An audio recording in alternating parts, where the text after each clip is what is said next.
Doy fe que esto es un sabotaje. Gracias, José. Hola, gracias. Buenos días a todos. Sean todos bienvenidos. No tengo la imagen de las personas que están en el Zoom, pero también sean todas bienvenidas. Que el Señor les bendiga a todos. Feliz sábado para todos. Am, Antes que nada, y siempre hay que ser agradecido. Y yo no sé, las personas que han estado conectadas al Zoom y hoy por la mañana, en todas las exposiciones siempre ha habido eh, un grupo de personas, ya sea desde uno hasta varios, que han puesto su tiempo, sus talentos, ¿qué más? Su templo. Y ustedes han puesto el tesoro hoy. Les doy las gracias. Gracias a Dailene. Dailene, ¿dónde está Dailene que no la veo? Dailene. Gracias por tu participación hoy por la mañana. Me ha encantado. Muy bien. Eh, ya Ramón leyó el versículo de esta mañana. ¿Quién ha traído Biblia? La vamos a usar, ¿eh? O sea, que no la guarden porque den a la mano porque la vamos a usar bastante. El versículo que da comienzo a esta mañana se encuentra ya Ramón lo leyó, se encuentra en Salmo 24, ¿verdad?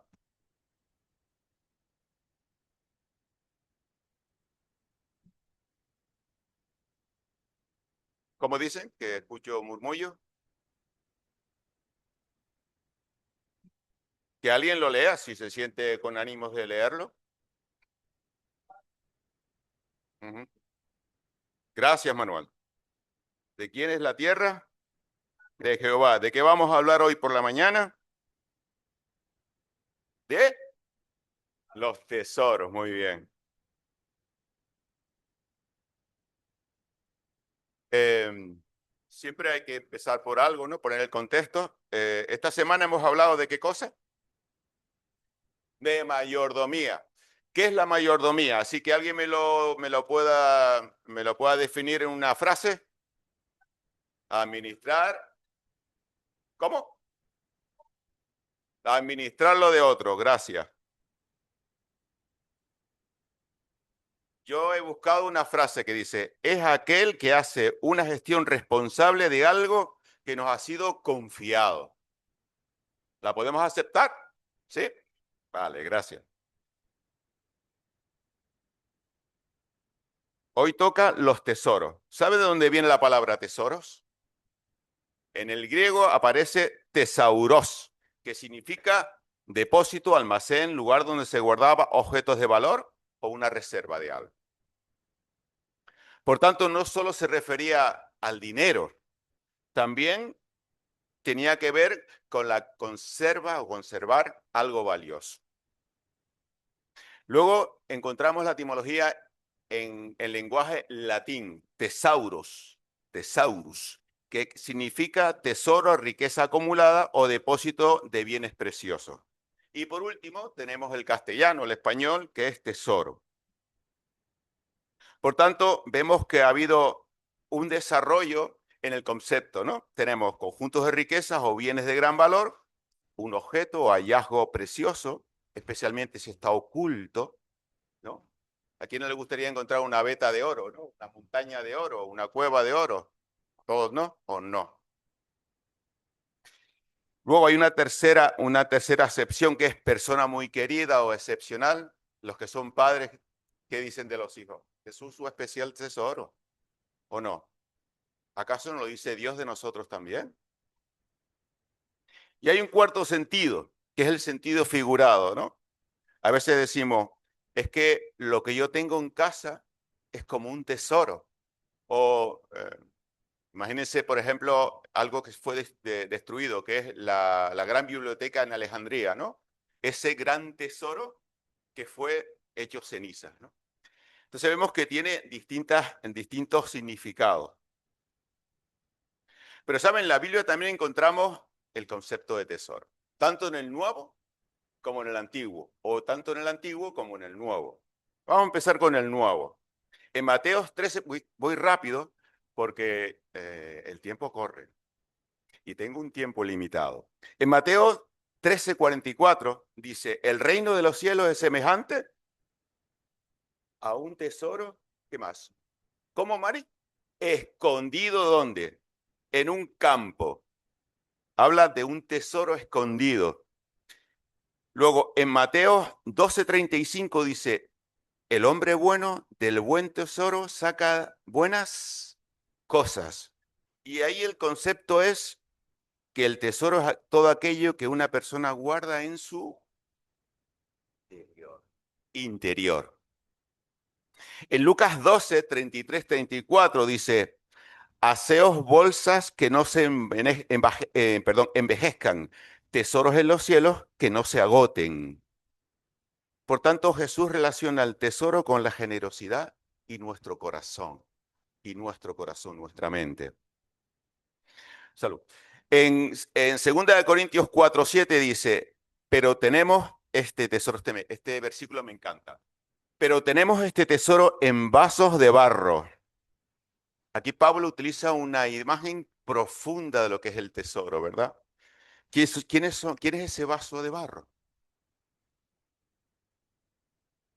Me encanta Pablo.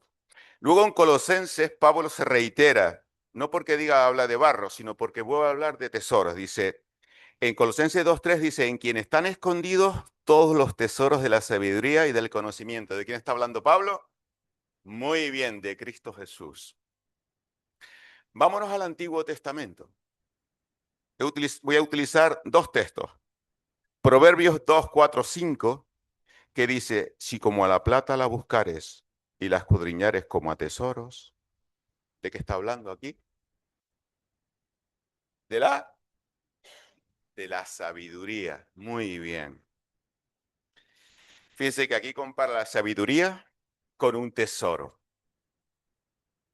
Y luego nos encontramos con Primera de Reyes 14:26, que aquí habla explícitamente de los tesoros de la casa de Jehová y de la casa real. Pero este está dentro de un contexto triste, casualmente. Porque, ¿saben? Todos los objetos eran de que estaban en la casa de Jehová eran ¿de qué material? ¿De qué? De oro, hermanos. ¿Y saben quién vino? Vino un tal Sisac, que era el rey de los egipcios. ¿Y saben lo que hizo ese señor? Se llevó todos los tesoros. ¿Y qué tuvo que hacer Israel en su lugar? Poner o hacer objetos de bronce. ¿Qué vale más, el oro o el bronce? Está bien que lo tengan en cuenta. Bueno, ya sabemos lo que significa en la palabra de Dios tesoro. ¿Acaso Dios tiene un tesoro también sobre la tierra? Me gustaría que me acompañasen un texto muy conocido que nos encanta. Se encuentra en Juan 3:16 y 17, que dice, pues Dios amó tanto al mundo que dio a su único Hijo para que todo el que en él crea no se pierda, sino que tenga vida eterna. Y el 17 todavía más encantador. Dios no envió a su Hijo al mundo para condenar al mundo, sino para que salvarlo por medio de él. ¿Quién es el tesoro de Dios aquí en la tierra? Por tanto, cuando uno habla de tesoros, ¿habla de dinero solamente, hermanos? No, no. Normalmente tenemos referido, cuando hablamos aquí o vamos a hablar de los tesoros, hablamos automáticamente de diezmo y ofrenda. Pero yo estoy cansado de hablar de diezmo y ofrenda. ¿Quién no sabe aquí lo que es el diezmo? ¿Hay alguien que no sepa qué es el diezmo? Que levante la mano, sin vergüenza, pero que la levante. ¿Y la ofrenda? ¿Saben lo que es la ofrenda? Yo no sé si esto es que lo saben o que no lo saben, porque no veo que nadie levante la mano. Todos lo saben, ¿verdad? ¿Seguro? Ah, el pastor no lo sabe. A ver. Ah, muy bien. Vale, vale. ¿Qué es el diezmo, hermanos? ¿Qué significa diezmo?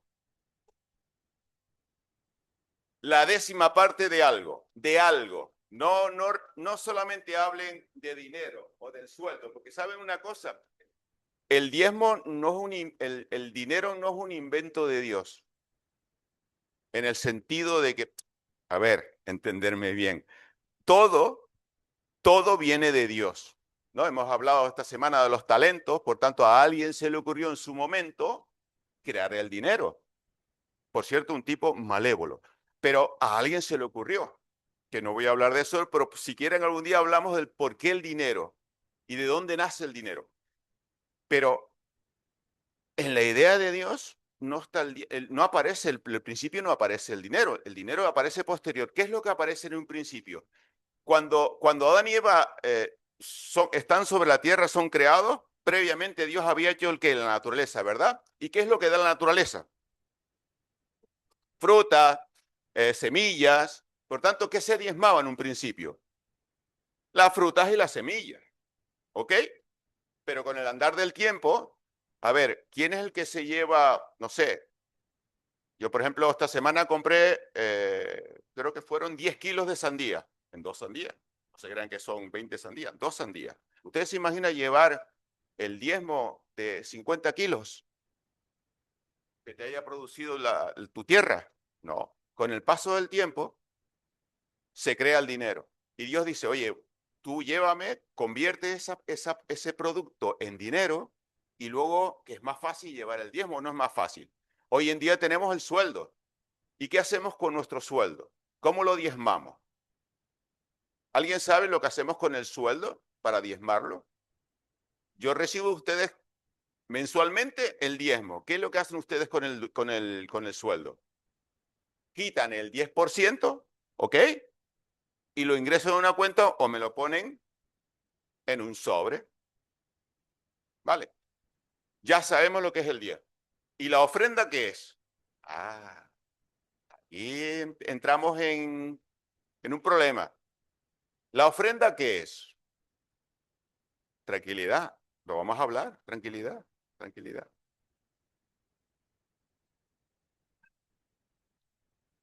Cuando antes Ramón y ustedes leyeron el Salmo 24:1, dice, de Jehová es la tierra y su plenitud, el mundo y lo que en él habita. ¿Qué es lo que está diciendo Dios en definitiva? Que le pertenece todo a quién. Dios es el dueño de todo. ¿Y qué éramos nosotros? ¿Cómo? Mayordomo. Muy bien. ¿Y qué era el mayordomo? El que se encargaba de qué. Muy bien. El que gestionaba, pero ¿de qué manera? Sabiamente, responsablemente. Muy bien. Por tanto, ahí subyace responsabilidad.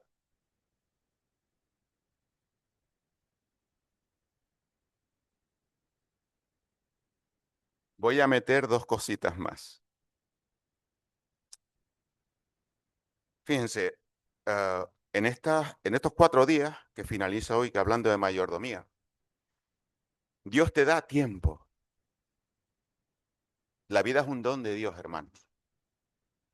Yo hace poco estaba pensando, ¿por qué nací yo con esta cara tan fea? ¿Por qué nací yo, hermanos, y no nació otra persona? Porque antes de que yo naciera, estábamos compitiendo varios espermatozoides, pero sin embargo el Señor quiso que yo naciera. Y con el nacimiento Dios me ha dado tiempo. He tenido la dicha de llegar a los 62 años, 8 meses y 5 días. Y 5 días. Dios nos ha dado talentos. Y los talentos, hermanos, ¿para qué son los talentos? Que cada uno de ustedes, por cierto, tiene. Y algunos tienen más, a algunos les sobra talento. Son lo que les da el color a la vida de cada uno de ustedes. Aquí se pararon antes 3 personas a cantar. Dailene vino para acá a tocar un instrumento. Keila toca bueno, Keila toca varios instrumentos, no solamente el piano, también la tuba, ¿verdad? La trompa, perdóname, la trompa. Dios nos ha dado talento para embellecer nuestra vida. Dios nos da también, lo que habló anoche Jonathan, un templo. Esto que está aquí, que es donde habita ¿quién? El Espíritu Santo, hermano. Y Dios también nos da tesoros, nos da recursos, porque no cabe duda de que sin recursos es imposible vivir. Si tú sales fuera, lo primero es necesitas dinero para poder vivir, desgraciadamente, pero es así, necesitamos dinero para poder vivir. Y Dios nos lo da, hermano. Hemos visto aquí lo de, gracias, eh, probad y ved. Y el Señor nos pide continuamente, probadme en esto. El Señor te desafía a que tú lo pruebes. Y eso me gusta de parte de Dios. Pero me gusta de parte de Dios que Dios me ha dotado de todas estas cosas, hermano. A algunos de ustedes Dios le ha dado la posibilidad de ir de un sitio a otro, de mejorar vuestra vida. Otros no han tenido la suerte que tienen ustedes. Por tanto, Dios, lo que quiero decirles es que Dios no se preocupa no solamente porque tú le devuelvas el diezmo. Dios se preocupa porque tú tengas bendición. Miren, vamos a ver esta mañana que Dios es un Dios de bendición, es un Dios que no se... Es verdad que está preocupado por el diezmo, es verdad que está preocupado por la ofrenda, pero Dios es un Dios de dar, no solamente es un Dios de recibir. Y desgraciadamente, hay por ahí una teoría del 90-10, que no lo tengo apuntado aquí, pero como a mí siempre me vienen cosas a la cabeza. Una teoría que dice que muchas personas se fijan en el 10% y se olvidan del 90%. Y a veces nos fijamos en el 90% de lo que tenemos que darle a Dios, pero nos olvidamos del 90% que Dios nos da a nosotros día a día. Y eso es triste, porque es curioso, ¿no? A veces nos olvidamos de las grandes bendiciones. Y cuando no encontramos sentido a determinadas cosas como es el diezmo, o cuando luchamos con esa creencia, porque al fin y al cabo el diezmo es una creencia y la ofrenda es una creencia, que tú asumes o no. ¿Todo el mundo da el diezmo? ¿Todo el mundo da la ofrenda? No, no. Por tanto, yo no me voy a fijar tanto en el diezmo y en la ofrenda. Me voy a fijar en dos cosas, en dos cosas. Todavía no se los digo, pero me voy a fijar en dos cosas. Miren qué bueno es Dios. En Génesis 3:15 dice, tomó Jehová Dios al hombre y lo puso en el huerto del Edén para que lo labrara y lo cuidara. ¿Saben? Adán lo tenía todo, todo. ¿Qué tenía Adán? Todo, lo tenía todo, hermanos. Absolutamente todo. ¿Ustedes pueden decir lo mismo, que lo tienen todo? ¿Hay aquí alguien que le falte salud? ¿Que le falte dinero? ¿Que le falte recursos? Adán no. Adán lo tenía todo. Tenía salud, tenía recursos. Es como y un huerto para labrar. Sí, sí. Y encima no le costaba nada, porque Dios es así. Cuando da a Dios, no da de manera escasa, da de manera abundante. De tal manera a veces que no sabes qué hacer con tanto de lo que te da. Por eso a veces la teoría del 90-10 debería rompernos la cabeza. Fijarnos solamente en el 10%, y no me estoy refiriendo a diezmo, sino a lo que tú tienes que ofrecer a Dios. Que no solamente es el diezmo, hermano, ya veremos que a veces el diezmo no es importante. Sacrilegio. El diezmo no es importante. ¿Saben por qué? Porque el diezmo está muy bien remarcado en la Biblia. Ven y dame mi diezmo, no es tuyo, devuélveme lo que es mío. Ahora, la ofrenda sí es importante. Yo titulé el sermón Tesoros y puse la palabra en medio gratitud, ¿saben?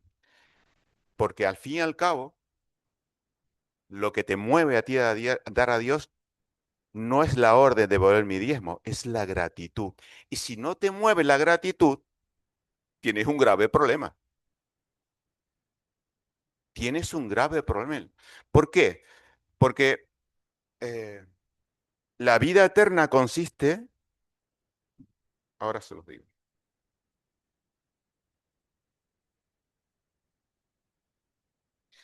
anótenlo ahí, ¿eh? Dos cosas y la vida eterna. Fíjense, miren lo que dice, y esto es un texto muy conocido. Juan 4:10, nueva versión internacional. Les pongo un antecedente. Jesús tenía que pasar por un sitio. ¿Por dónde tenía que pasar Jesús? Por un sitio. Y tenía que verse con una mujer junto a un pozo. ¿Se acuerdan? Vale. Entonces hay una conversación y Jesús le contesta, si supieras lo que Dios puede darte y conocieras al que te está pidiendo agua, contestó Jesús, tú le habrías pedido a él y él te habría dado agua viva.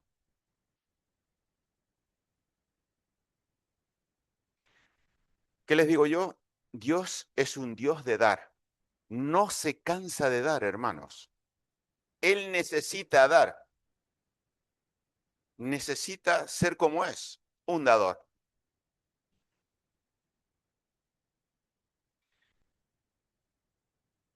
Hay una historia con Salomón. Ojalá yo fuera Salomón, me encantaría. Una noche se le presenta a Dios y le dice, pídeme una cosa. ¿Se acuerdan del pasaje? Pídeme una cosa. ¿Qué le pide Salomón? ¿Por qué le pide sabiduría?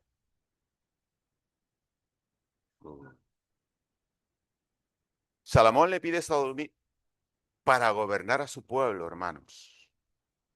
Y Dios no solamente le da sabiduría, sino que le da todo lo demás. Todo lo demás. ¿Quién ha sido más rico que Salomón? ¿Quién ha sido más rico que Salomón?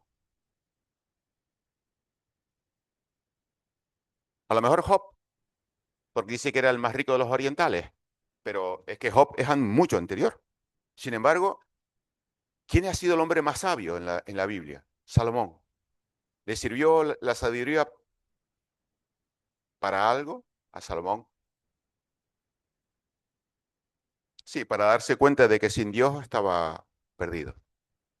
Por tanto, la sabiduría es importante.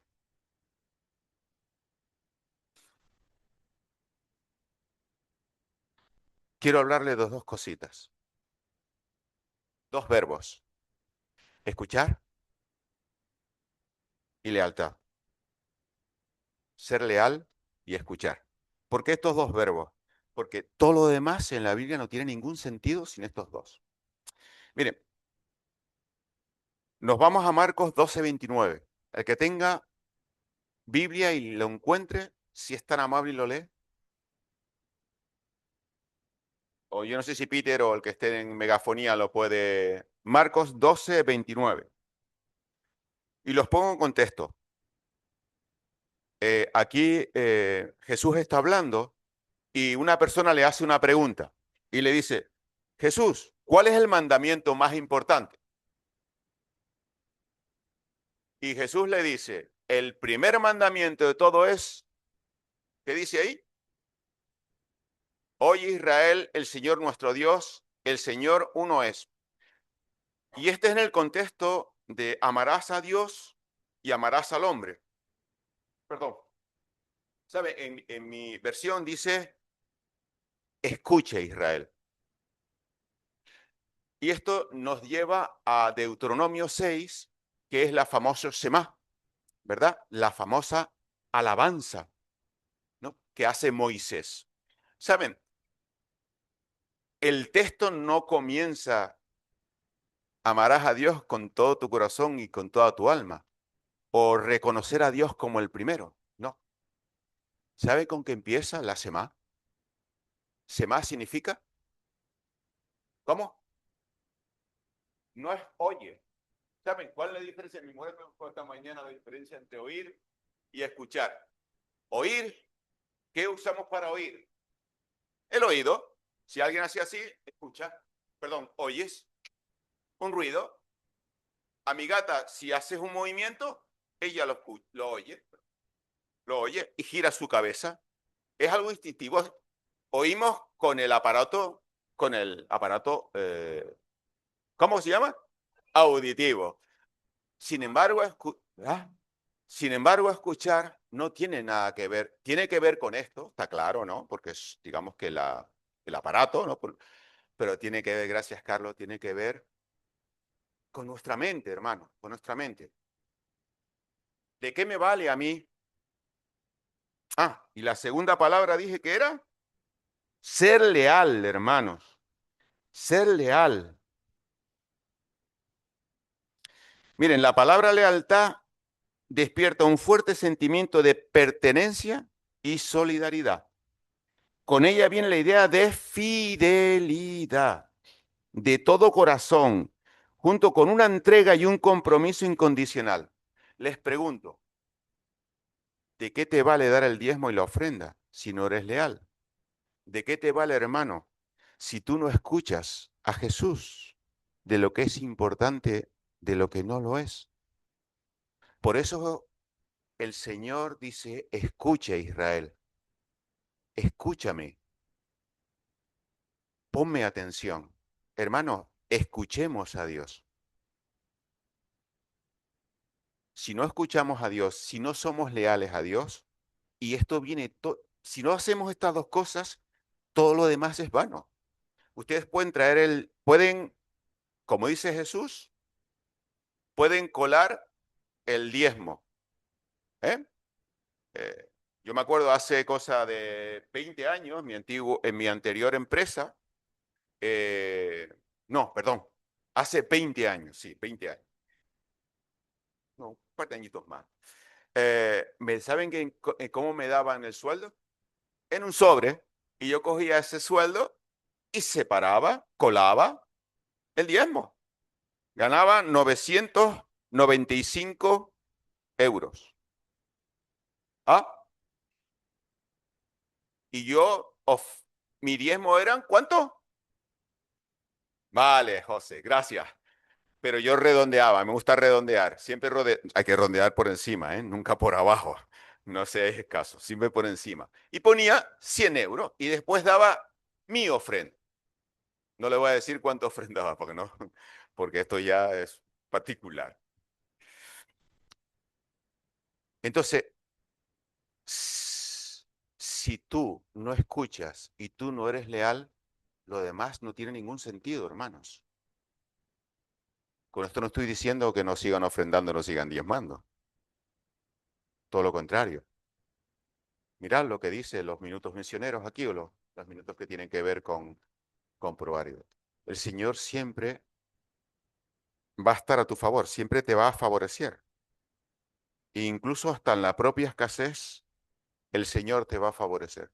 Miren, cuando el Señor dice probadme, es recíproco también, hermanos. A veces Dios te prueba a ti, pero la intención no es ser inquisidor. ¿Saben lo que es un inquisidor? ¿Eh? ¿Ustedes saben lo que hacía la Inquisición? A ver, ¿qué? ¿Te estás moviendo la cabeza? ¿Estás moviendo la cabeza así? ¿Eh? Dios no quiere torturarte, hermanos. Dios no quiere torturarte. Dios te quiere probar para ver lo que hay en tu corazón. Pero no porque Él no lo sepa, sino porque a lo mejor no lo sabes tú, Mari. A lo mejor no lo sabes tú. Me dirijo a ti porque te quiero. Tú lo sabes. ¿Sabes? Dios te está probando para ver de qué pasta estás hecho. Pero no porque Él no lo sepa, sino para que tú te des cuenta, hermano. Dicen que la palabra de Dios es como un espejo, ¿no? En el cual nos miramos y vemos nuestras faltas, ¿verdad?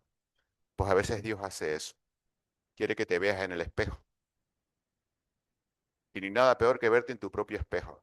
Uf, eso es horrible, hermano. Y a veces por la mañana cuando me miro y me veo esas arrugas, digo, ¿quién era yo y quién soy? Hermana, no se ríe que usted también las tiene. En serio, hermanos. Vamos a continuar, que el tiempo corre en mi contra.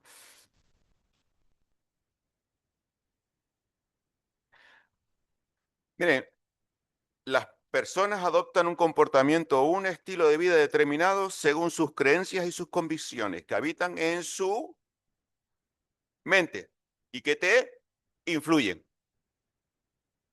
Si yo no confío en el Señor, si yo no creo que el Señor va a suplir mis necesidades, yo no voy a actuar en consecuencia. Cuando yo estoy seguro de que Dios va a actuar en mi vida, yo voy hacia adelante, hermano. A pesar de que las circunstancias sean adversas en un principio. Y aquí muchos de ustedes,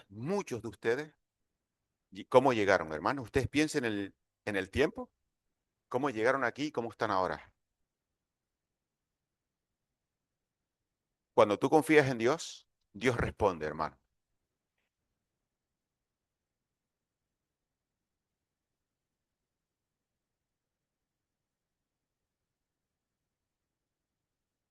Salmos 24:1 dice, de Jehová es la tierra y su plenitud, el mundo y los que en él habitan.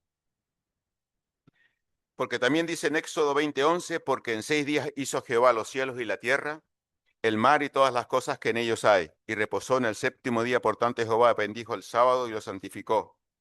¿Saben? Estamos aquí sábado porque reconocemos a Dios como nuestro creador, nuestro Dios.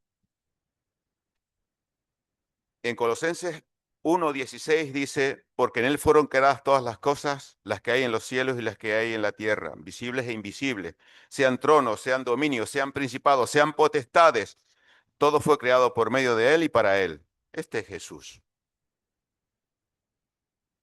Mía es la plata y mío es el oro, dice Jehová de los ejércitos. Ageo 2:8.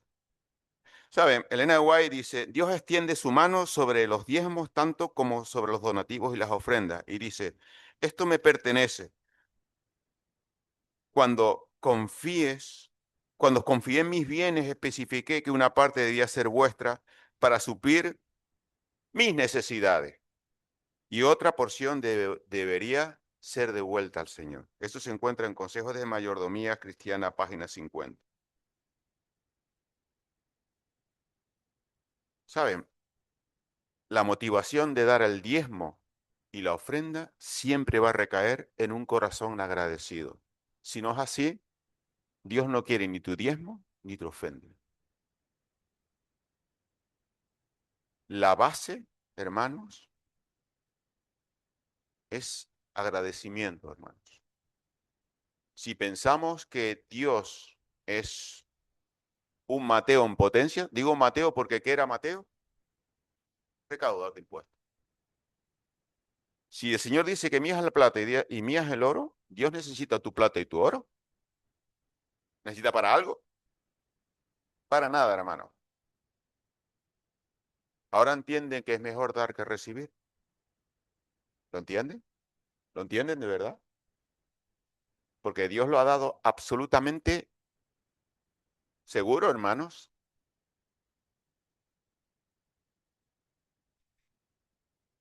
Creencias, pensamientos. Si nos vamos con el pensamiento de que Dios está pendiente de cada movimiento que yo hago, hermanos, yo me doy por satisfecho. Si esta mañana tú te vas escuchando que Dios se preocupa por ti, que Dios es tu sustentador, tu redentor, Dios es el que te ama, Dios es el que vino a sufrir por ti porque quiere elevarte, si tú te vas con esa idea, si quieres dar el diezmo lo das y si no, no lo des. Si quieres dar tu ofrenda la das y si quieres no, no la des. Pero si tú no tienes esa idea adelante, lo demás no tienes ningún sentido, hermanos. No tiene ningún sentido. Les hago una pregunta. Una vez desde aquí el pastor dijo, no, gracias a que hemos venido los hermanos de otros países para repoblar la tierra. Repoblar la tierra. Hermano, Dios te trajo hasta aquí, donde tu situación era desfavorable. Dios te trajo a una buena tierra de la que fluye No, plátanos, tomates, sol, agua. Están ustedes un poquito equivocados, hermanos. Gofio. Muy bien, Berta. Así me gusta, Berta. Y cariño, sí. Miren, el diezmo es un acto de fe. Es un acto de fe, hermano. Ustedes cójanlo por donde lo cojas, es un acto de fe. Porque dice el Señor, probadme en esto. Si tú me traes los diezmos a la folí, ¿qué voy a hacer yo? ¿Es un acto de fe? ¿Es un acto o no es un acto de fe? Es un acto de fe, hermano. Es más, e incluso hasta en la propia escasez. Miren, ¿ustedes se acuerdan de cuando Jesús estaba con sus discípulos en el templo y todo el mundo echaba en la tinaja o en el recipiente metálico, porque era un recipiente metálico, echaban sus monedas, que se escuchaba estruendo? Sin embargo, llegó una señora y echó dos blancas, 2 céntimos. ¿Qué dijo el Señor? El diezmo no es abundancia, hermano. No es cuestión de abundancia, es cuestión de fe.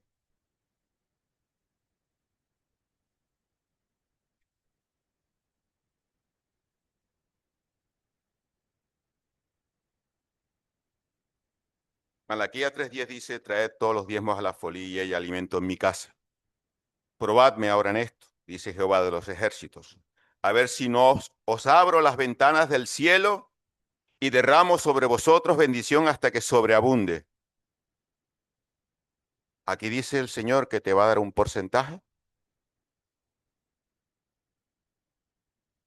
No hay medida, hermanos. No hay medida. Y por eso el Señor te pide solamente un 10%, y te deja a ti el 90%. Pero es más. ¿Se acuerdan de Job? ¿Se acuerdan en qué estado lamentable estaba? Se puede decir que lo había perdido absolutamente todo.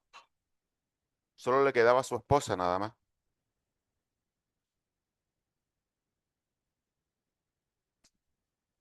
Tenía una gran esposa, hermanos. Sin embargo, ¿qué hizo el Señor? Le prestaron un par de alhajas, ¿verdad?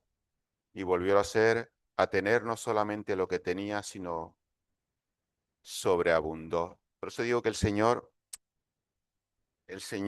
uf, madre mía, cuando actúa, hermanos, ¿saben quién le pone cerca al Señor? Cada uno de ustedes. Yo no, cada uno de ustedes. Le ponemos cerca al Señor, hermano, a la bendición del Señor.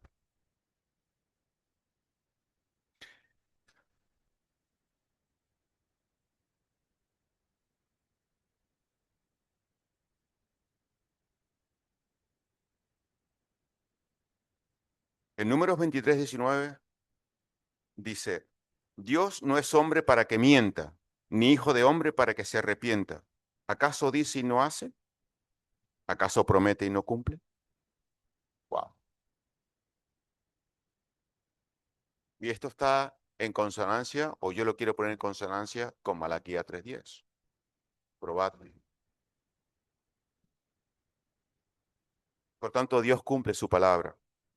Y ya os voy a desafiar todavía más.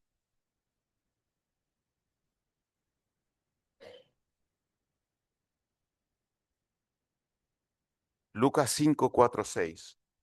¿Se acuerdan los apóstoles? Habían estado pescando toda la noche y habían conseguido ¿cuántos kilos de peces? ¿Cuánto? Abigail, ¿cuánto? Nada. Es como Vicente que salió a pescar. ¿Y cuánto consiguió Vicente? Nada. Ese día vino malhumorado Vicente a casa. No pesqué nada. Los apóstoles estaban igual. ¿Usted se imagina toda una noche pescando y no pescar absolutamente nada? Nada, ni un pez. Y Jesús los desafía. Salgan fuera y echen la red. De día. ¿Cuándo se pesca, hermano? ¿Por qué? Más fácil, ¿verdad? Más fácil. Sin embargo, Jesús los desafía. Echen la red. ¿Qué pasó? No podían. A veces, por eso, a veces Jesús, Dios, rompe las lógicas. Rompe las lógicas, hermano. Cuando tú piensas que estás en escasez y lo pones todo y cumples con Dios y pones todo en la mano de Dios, Dios rompe la lógica. Dios rompe la lógica. Dios te pide hoy, desafíame. Desafíame. Yo no sé qué proyectos tienes, pero Dios te dice, desafíame. Porque si tú me desafías, ¿dónde está Peter? Peter, si tú desafías a Dios, Dios te va a probar que Él te va a dar de manera sobreabundante. No solamente a Peter, sino a todos los demás también. Peter porque me cae muy bien.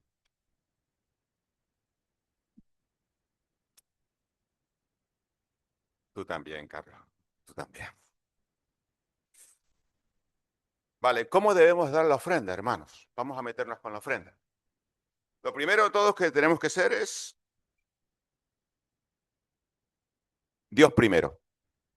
Siempre Dios primero.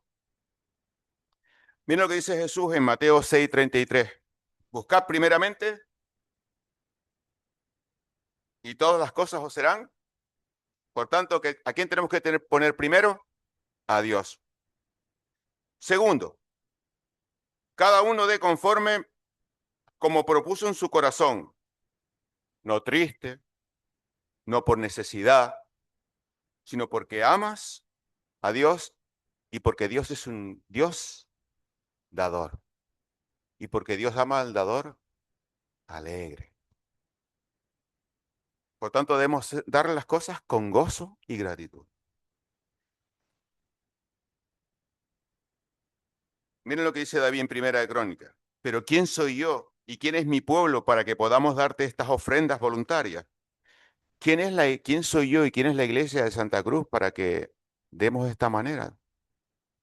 Para que ofrendamos de esta manera. Para, para que llevemos de esta manera al diezmo. Porque el diezmo mínimo, ¿cuánto es? El 10%. No piensen que el diezmo es el 10%, hermano. Si alguien quiere dar más diezmo, puede darlo. El diezmo no está limitado al 10%. Hay gente que da un doble diezmo. ¿Alguna vez han dado ustedes el doble diezmo? Eso lo dejo en, eso lo dejo en el corazón de cada uno y en el pensamiento de cada uno de ustedes. Pues se puede dar más del 10%, hermanos. Se puede dar más del 10%.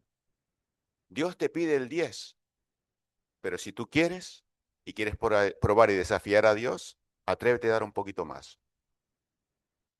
¿Ah? No, no, no, no.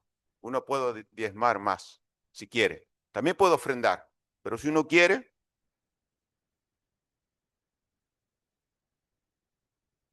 pero eso ya nos metemos en otra conversación.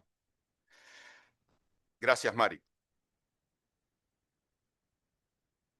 Y lo que dice, en verdad tú eres el dueño de todo y de lo que y lo y, y lo que te hemos dado de ti lo hemos recibido, perdón.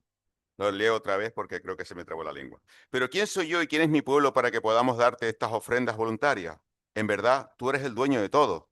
Y lo que te hemos dado de ti, lo hemos recibido, hermanos.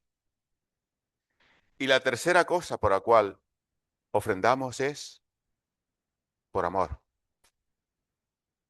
Por amor, hermanos. Porque el amor es la base de todos. Porque la ofrenda, ¿a quién suple la ofrenda? ¿A Dios o es a mi prójimo? ¿Para qué queremos la ofrenda? Porque el diezmo está claro que es para aquellos que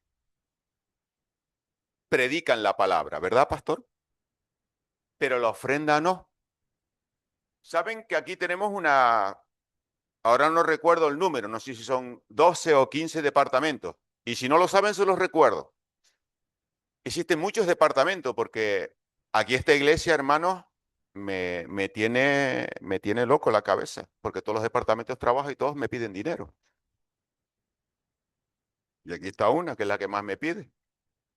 Y la que se está levantando también me pide dinero, menos, pero también me pide dinero. Es una iglesia que trabaja con la ofrenda, hermano, con las ofrendas de cada uno de ustedes. Es una iglesia que trabaja y se mueve para el Señor. Y eso es importante, hermanos. Porque los mayores enriquecidos no son solamente ellos, los mayores enriquecidos son todos vosotros. Y un barco no se mueve si nadie en boga. Y ustedes son los que bogan a través de sus ofrendas. Hermano, voy terminando, no quiero aburrirlos.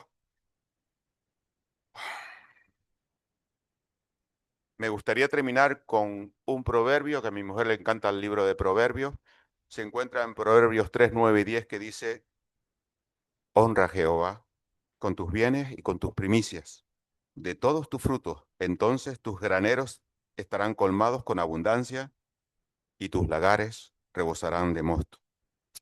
Que el Señor les bendiga abundantemente, seamos generosos unos con otros, pero sobre todo generosos por quien te sustenta, te anima, te salva y te ama. Que el Señor les bendiga.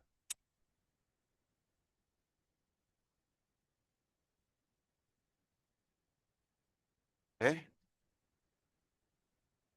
Escuchar y ser leales. Me encanta, Mari Carmen, que hayas estado atenta. Los demás no han dicho absolutamente nada, con lo cual lo dejo ahí.